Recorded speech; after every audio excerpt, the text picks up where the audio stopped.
Welcome back to Perspectives here on Arise News. Inibehe Effiong is a lawyer and principal counsel at Inibehe Effiong Law Chambers, a human rights and public interest lawyer who has been involved in a lot of litigation practice. He describes himself as enemy of oppressors who is committed to ending corruption and injustice in Nigeria. Inibehe is a board member of African Chamber of Media and Information Literacy. For more than 3 years, he was a national legal advisor of African Action Congress political party. And as a human interest activist, her guest has never pulled the punches in standing up to the authorities in his passionate defense of human rights and due process. Joining us as well to discuss President Bola Ahmed Tinubu's first-year scorecard is Otumba Abiodun Ajiboye, a seasoned political communications expert and media strategist. Ajiboye is at the moment Director General, National Institute for Cultural Orientation. It's my pleasure to have both of you on this show. Good to see you both on this show. So let's start with you, Inibehe. Thank you for having me. Good morning. Thank you for being with us here on Perspectives. Let me start with you, Inibehe. How would you assess the Tinubu administration after 1 year in office? In what areas or sectors would you say Tinubu has made the greatest impact over the past 1 year? Or the least impact over the past 1 year? Inibehe, that's you. Let me start by saying that some of us had cause to quarrel with the campaign mantra of this president when he decided to run for the office of president. When he said that his campaign mantra or slogan was renewed hope agenda, there was some element of duplicity to it because you can only renew what already exists, right? You do not renew what is not in existence. Nigeria under the former president, Buhari, was run to the ground. The country was barely functioning. We had a president who was barely present in the governance of this country. The economy was nothing to write home about under President Buhari. Insecurity had gone to a very terrible level. People were being slaughtered and killed. There was general lack of respect for the rule of law. In other words, Nigerians were going through excruciating hopelessness under the Buhari regime, which this current president played a very significant role in bringing to power. So Buhari left Nigeria ruined, he left Nigeria destroyed, he left Nigeria poor, he left Nigeria terribly indebted, which has now been inherited by this current government. So when Tinubu said, I was coming to renew hope, there was some level of deception to that because you cannot renew what does not exist. It would have been okay to just say hope agenda. But when you say renew hope, it means the person you are taking over from has given hope that you are seeking to renew. It is important that I started on that point. Now, Tinubu came in, the technocrat, in quote, the man who built Lagos, the man who is the reputed or describes himself as somebody that is talented in finding other talented people to work with him. After taking some time, he came out with a very scandalous number of ministers, the highest in the history of our country, about 44 to 45. We would have thought that a government that is coming in at a time of economic recession, at the time that the federal government was struggling to pay salaries to meet up its debt obligations, would be more prudent. But that was a clear message to Nigerians that, look, this is going to be a Father Christmas administration.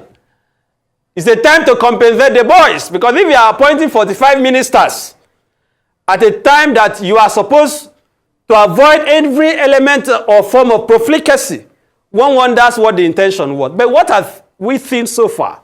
1 year after, the president has, given some indication that he wants to do some things differently from the former regime. But if you look at the indices, really, in terms of economy, I think most Nigerians will agree that the economy of our country is worse today. Inflation has become worse.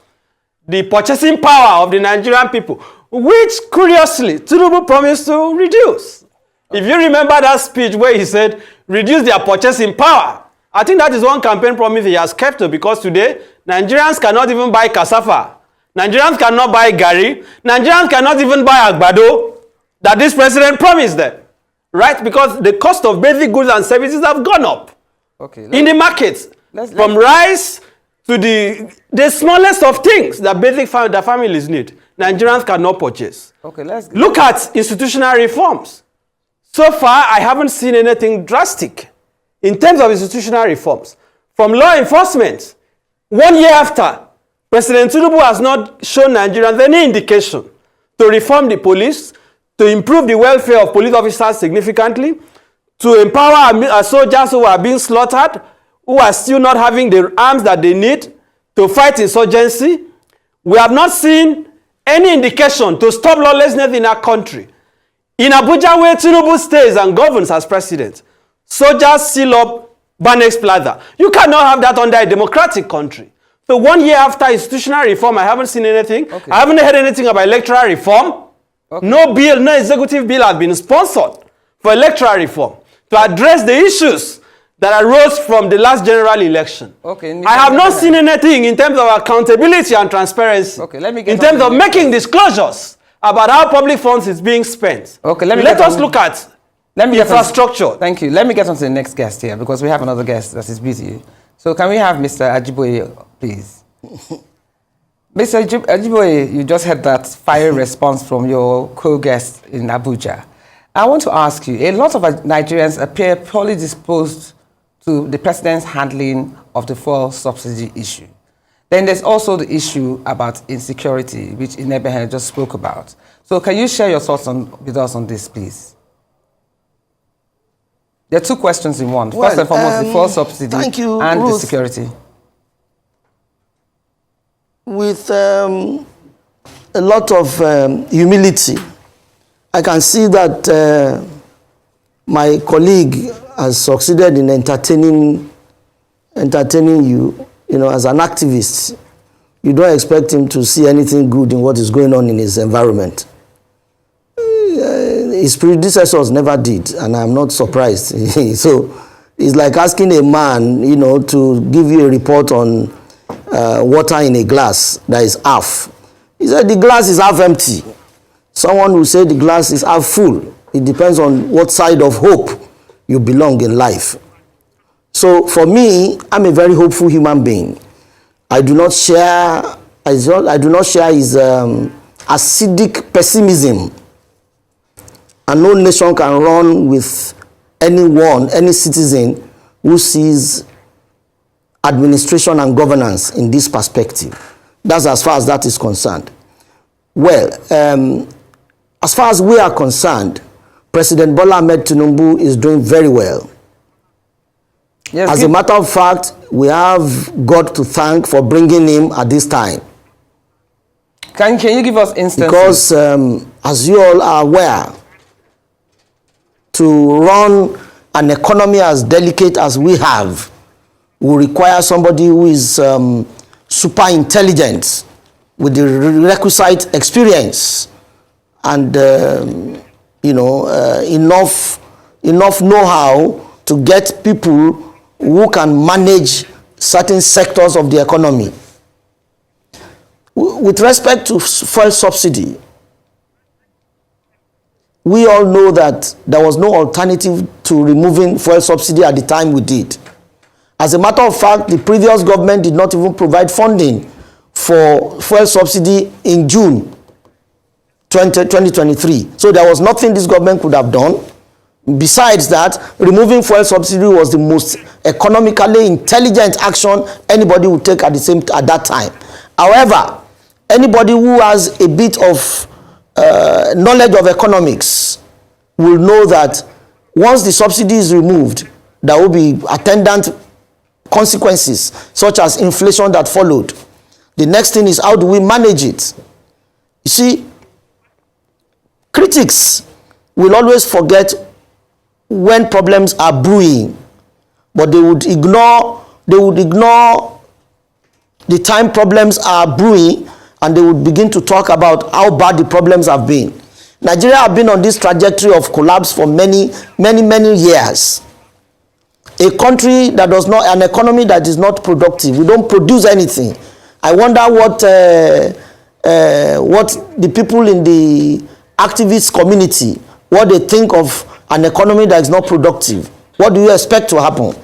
And we have a man who is now doing everything possible to bring things back to normal. Some people are going haywire on the consequences of his action. Like you said, a pregnant woman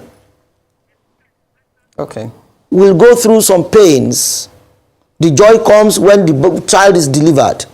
That's the way we see it, and we have been very honest about it. Okay.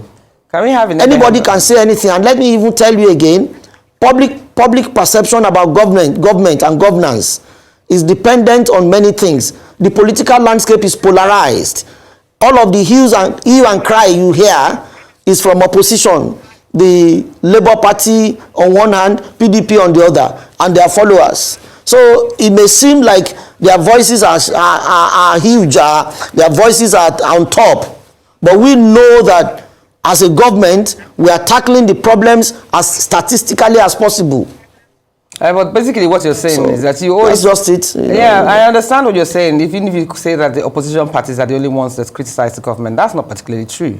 I think every average Nigerian has their right to make their observations. I didn't say they are the only ones. I said their voices are loud because they orchestrate the criticism. And it's okay, it's their strategy. I don't... No. But so are voices of Nigerians generally. It's not a problem. It's not, I don't think we should reduce this to party or no party yes, politics. Ruth, it's natural that Nigerians, because I just told you the attendant consequence of some of the reforms we are taking is those kind of hardships. We need to go through that to get to El Dorado. Anyway, there's no way, there's no country in the world that will face the kind of economic situation we face and will say it won't go through pains. We just need as elites to educate the people and let the people understand that these are just the natural pains we should go on. So your duty is to send that message across. I'm sorry, I'm not hearing you. So maybe sometime you are telling me things I'm not hearing. I can hear you very clearly. You're screaming, so I can hear you very clearly.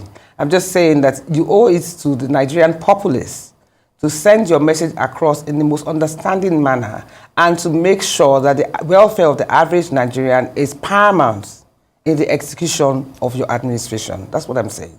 Now, can we get back to Inibehe? I agree with that. Okay. If I can respond. Okay. No, I want to pass the next question to Inibehe. We'll come back to you soon enough. Inibehe, you said Tinubu has the largest number of ministers of all Nigerian presidents dead or alive. And that the size of this government and its impact, what do you think is the size of this government? What do you think this has cost for the size of the government and the impact on national treasury? Considering these appointments, do you think Tinubu has managed... Let me start by saying that...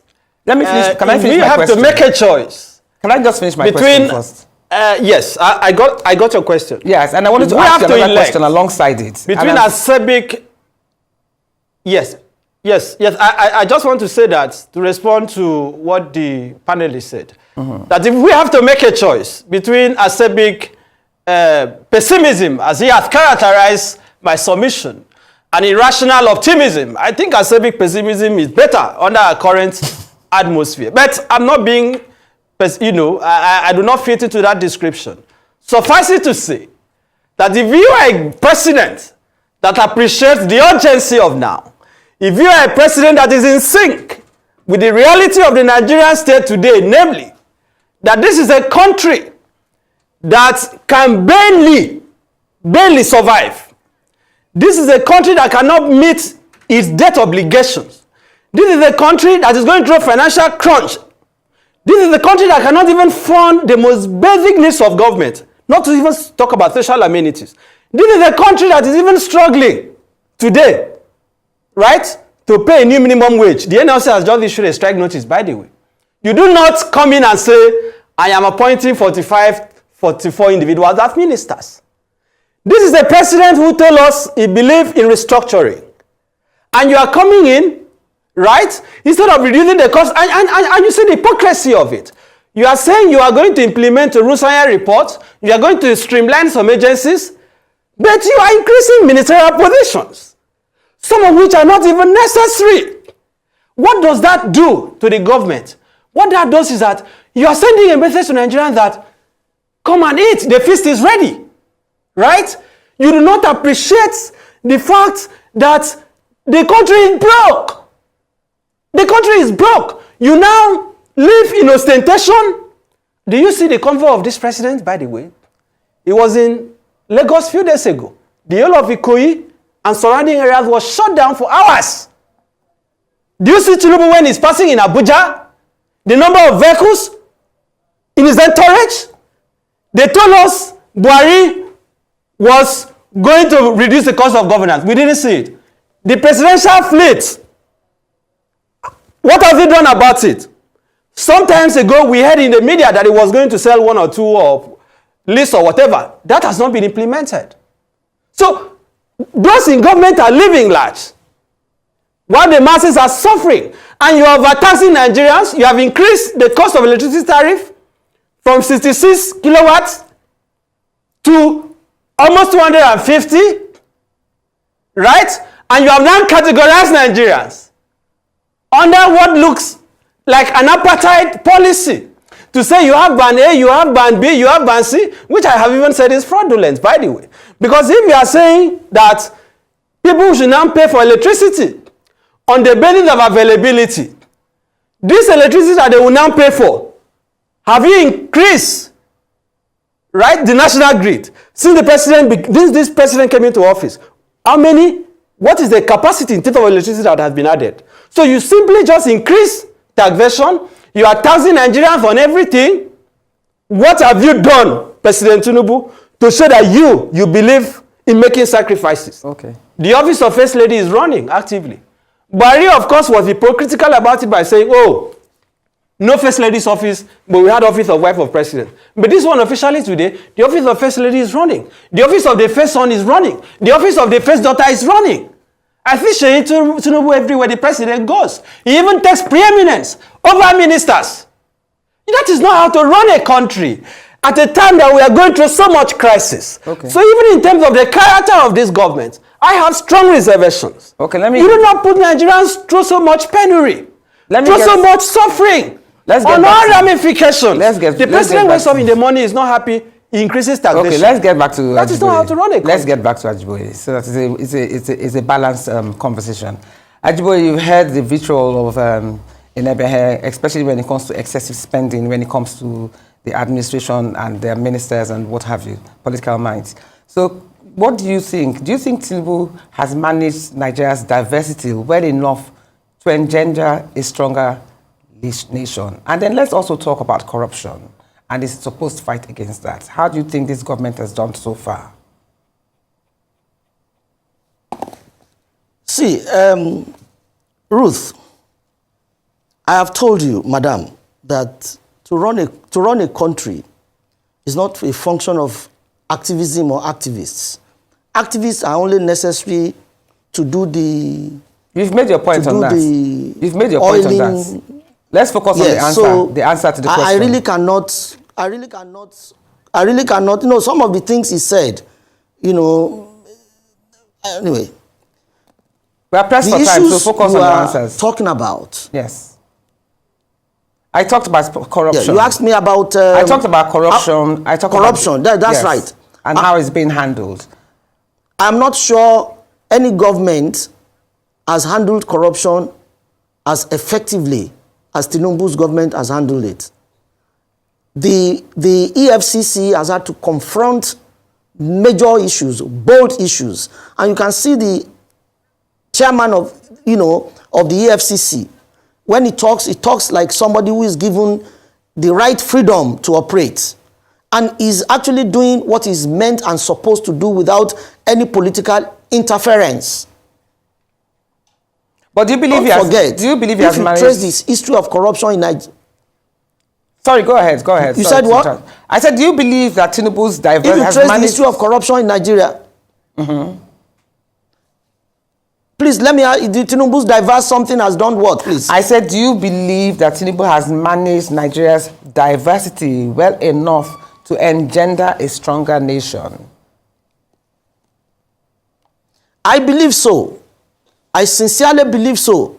You see, because there is a lot of difference between politics and governance. When it comes to governance, the president communicates with his cabinet. You understand? And I know the kind of communication the government is giving with respect to diversity, either cultural, ethnic, or whatever diversity in Nigeria. And for those of us in the culture sector, the argument is, look, locate a cultural identity that can give Nigeria a national identity. In other areas, the president has been considerably bothered about the diversity of Nigeria, and he says, let us use our diversity to engender and strengthen our unity and to our advantage, rather than use the diversity because the diversity, if you look at it very well, it can be channeled positively and give Nigeria a substantial benefit, rather than the kind of disintegration that a lot of people may believe or think the diversity will yield.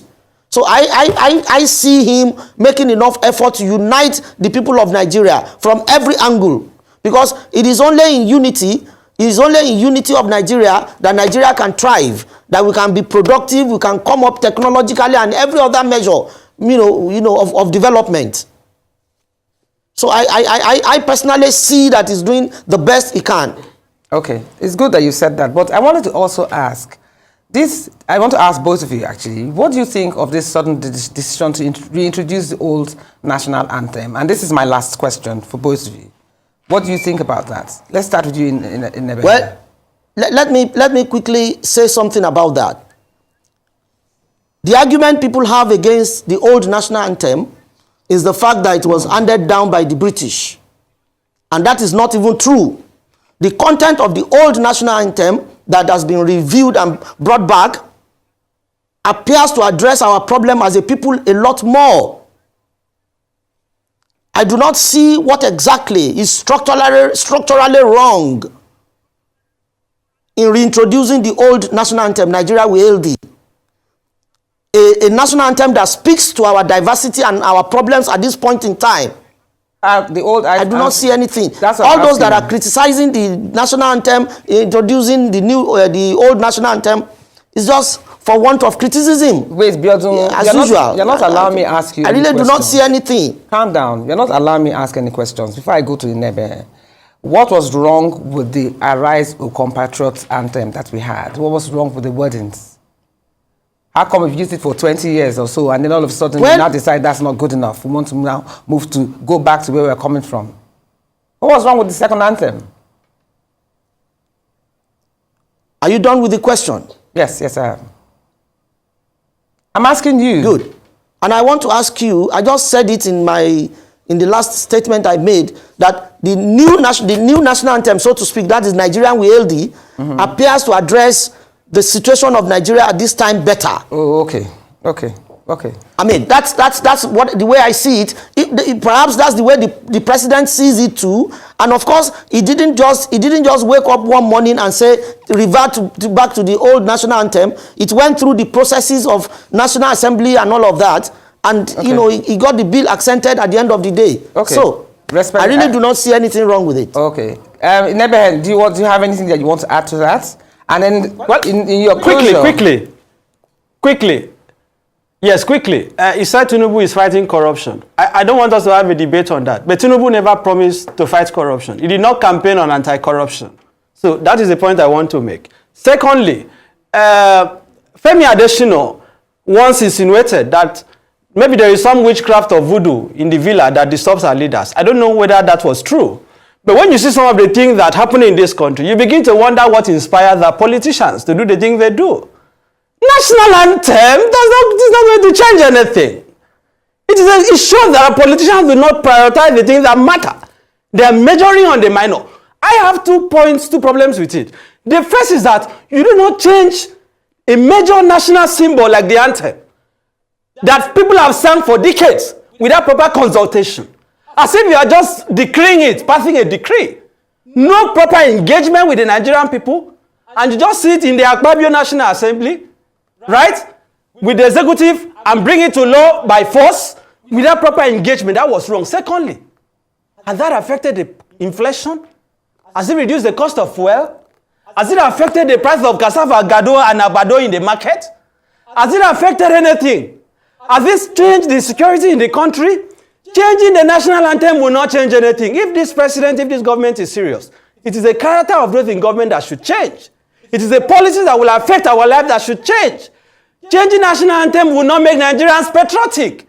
We are just deceiving ourselves. Whether it is Nigeria we healthy, whether it is a rise to come patriot, sing it 100 times in the villa every morning, every afternoon. It will not make the president to do the right thing. Thank you so much. What Nigerians want is a government that is sensitive. It is a government that listens to the yearning of our people. Prioritize the things that are important. If you want to pursue structural reforms, begin by having conversation on whether we should have a unicameral or a bicameral legislature. Thank you so much. Whether we should have 45 or 44 ministers. Thank you so They much. are not addressing that. Thank you so much, They are Mr. pursuing Inibehe. triviality. Thank you. We are really pressed for time now. Thank you so much for your very vibrant opinions. Thank you so much, Mr. Abiodun, too, for your own opinions too on how Nigeria should move forward. All we pray for is an economy that would grow and become better, so we can have greater children that would rule this country in our tomorrows. Thank you so much for being with us here on Perspective.